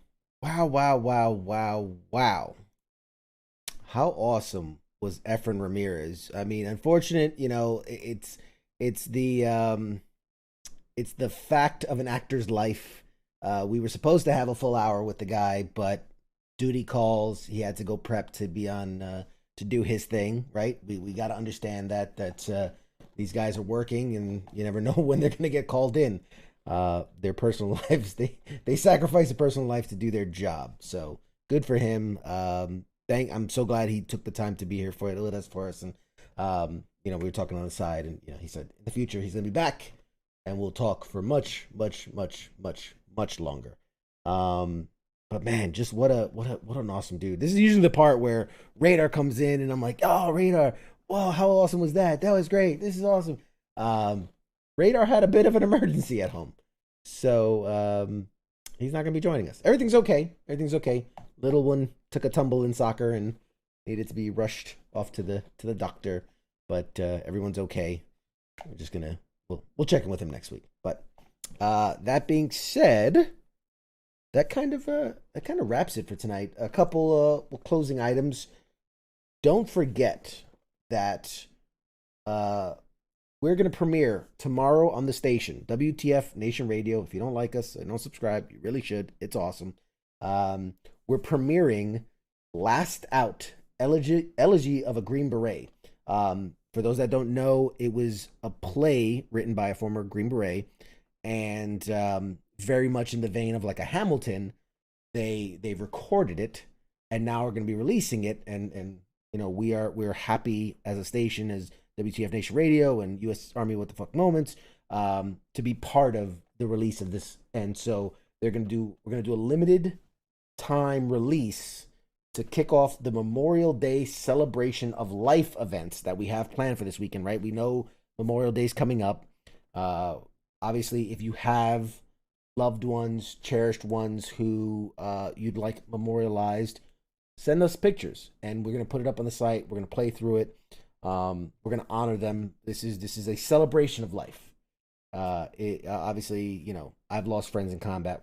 A lot of guys have, and it's a tough weekend. So kind of like Efren was saying, if you need, meditate. If you need, be part of it. Kaz, yeah, great point. It's gonna be the same time we always kick off shows around here. 8 p.m. Eastern will be the kickoff of the film. And I know I'll be tuning in. I hope you guys will as well. It's a great thing. And then following, not this Tuesday, the following Tuesday, we're going to have Scott Mann, the guy behind, the guy that wrote it, the guy that led it and is part of it and has everything to do with it. He's going to be on the show, so we'll talk to him all about it. So watch the premiere tomorrow, and then bring your questions. Come. I don't think it's this Tuesday. I think it's the following Tuesday. Let me double check. I should know these things. How you guys doing? How's everybody out there? I love you guys, man. Appreciate you guys coming out. Efren was awesome. Efren really was. I'm gonna do Radar's part. Efren, that was so cool. That was such a good job. He's awesome. Really awesome. But no, it really was. I mean, the dude is, I can't imagine what it was like to work for 10 years, doing commercials and little guest spots, and then do this, little rinky-dink movie that was like super indie. I think John Hader, who was the, Napoleon Dynamite character, he get paid like $1,000 for the whole movie. And like, that's ridiculous for it to be like one of the biggest things of that time for sure. So June 1st, which is next week, we have Eric Kane coming on the show. Eric Kane is a member of Forbes magazine. He does the Forbes.com. He's the pop culture guy for Forbes. So he's the me of Forbes, I guess is the best way. So we're going to talk all about movies and TV and comic books and video games. It's going to be pretty cool. And how he kind of got into Forbes and what does that mean. And then on the 8th, June 8th, is when we'll have a Last Out Elegy of a Green Beret, Scott Mann. He'll be on the show. And then the 15th, might have a surprise for you. I'm off. I'm going to be on vacation. Taking a week for me. Jesus, I need a break. Okay? But I'm working on a surprise. So there will be an episode of Pop Culture Warrior. It just won't be live. Be pre-recorded. But I'm working on something and it should be pretty cool. You guys in the chats are funny. You guys are funny. I appreciate you guys being out, man. This is a fun one. It's unfortunate we didn't get the full amount of time with Efren that I would have wanted, but that's okay. These things happen.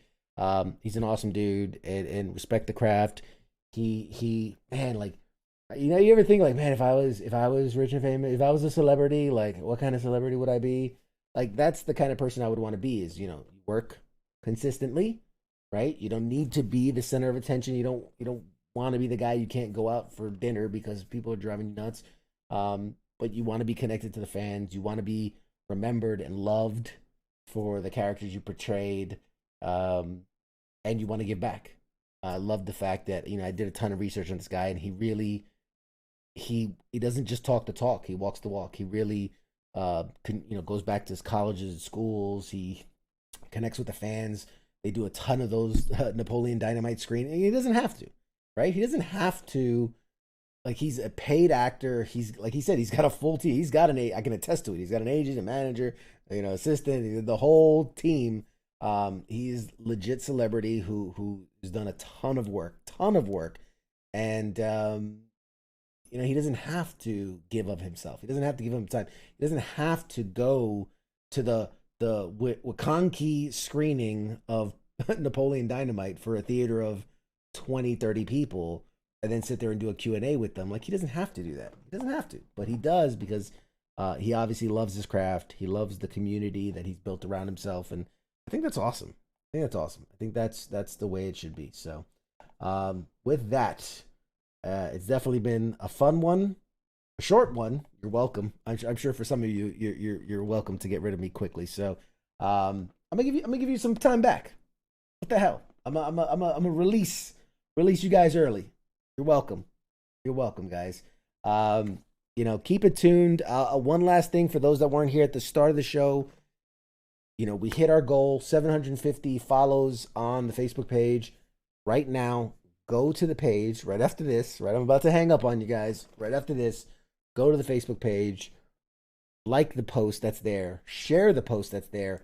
You will automatically be entered into a raffle for an awesome prize. I promise you it's awesome. I can't say exactly what it is because I'm not entirely sure what it is. Because I build, once I know who it's going to, I try to build something phenomenal for that person. So I know there'll be an autographed item. I know there'll be a hand-drawn piece of original artwork and a bunch of goodies. Ballpark figure about $100 worth of free swag and gear and goodies. So yes, please like and share the post because I want to give it to one of you guys. I want one of you to have it. And then the next goal is 1,000. And when we hit 1,000, I have something that is gonna blow people's minds, and one lucky person is gonna walk away with it as a thank you from me to you guys. To reaching 1,000 followers, which is a monumental task in a year and a bit plus. So, very excited to get to that point, and we'll cross that bridge when we get there. But super, super, super, super cool, very cool. Like the kind of cool where you're gonna be like, why are you giving that away? But because I'm excited, and I'm appreciative of you guys being here for it. So, God bless you all. Leon, I see you there, man. Is it a fake? No fake celebrity autographs. I do not give out fake celebrity autographs. I know people in the past have tried to pawn them off. Wink, wink. But no, nothing. I've personally received these autographs face to face from the person. I don't buy or sell. These are things that I've just collected over my years of going to conventions and different galas and different events. You know, like for instance, Scott, is it my autograph? You'd be so lucky. Sorry, there are no CQ autographs out there. So if you were lucky enough to get a CQ autograph, you literally would have one of a kind, because there are no CQ autographs out there. One day they'll be worth something. But I know, like, back in that pile of stuff, I have like I was at the Quentin Tarantino roast. They had a roast of Quentin Tarantino, and I have the book that they gave out, and it's signed by like a bunch of, Sam Jackson was there, Uma Thurman was there, Rosario Dawson, bunch of people. So yeah, Captain Wayne, yes, we're still live for another 2 minutes. I'm saying my good nights and my goodbyes. But yeah, so guys, please, I want one of you guys, especially you guys, you people right now, you watching right now live, I want one of you guys to win the prize. So go to the page, like the page, like the post, share the post. You'll know which one it is, because it's like, hey, share me. Is it my finger? No, I don't even have that. I can't give you something I don't have. But we appreciate it. Yeah, and in the future, I'm thanks, Corey, man. I appreciate that, man. I appreciate that. Thank you. Good show, he says. In the future, I'm considering, I'm not this guy, but I'm considering doing a Patreon. It's something I've talked about with a couple people, and I'm considering doing it just for the fact that it will allow me to do more for this show. And there will be value if you were to want to be. For those that don't Patreon, you become a member, you subscribe, you pay a fee a month that you choose to get access to certain exclusive content, exclusive things, exclusive merch. So if I were to do that, it would definitely have to have value. I don't want people giving up their hard money for what I already do. So the idea is that if I were to do that, it would allow me to do more and give you more, and yeah, it'll be good. It'll be good. I have some ideas. I have some really good ideas for what more to come. We're building to that. It's building towards year 2. I got some really cool ideas. I literally have a notebook full of ideas of stuff we're gonna do. So you guys hang in there, stick with us. It's gonna get bigger. It's gonna get better. It's gonna be a lot more to do. I really do, from the bottom of my heart, love you all guys for checking us out, hanging out with us, and having fun with us. And yeah, next week, Eric Kane, and then the week after that, Scott Mann. So it's gonna be awesome. It's gonna be awesome couple weeks, and I have so much in line for the fall. I can't talk about it yet. You guys are gonna like it, guys. I know you. We've built a thing. I know you guys. You guys are gonna like it. Come fall time, you guys are gonna really like what's coming. So, all right. With that, as always, I'm CQ. This is Pop Culture Warrior. I need a fucking sign off. Somebody write me a sign off. This is the part I suck at. Great at everything else. You know what? See you guys next week. Shots.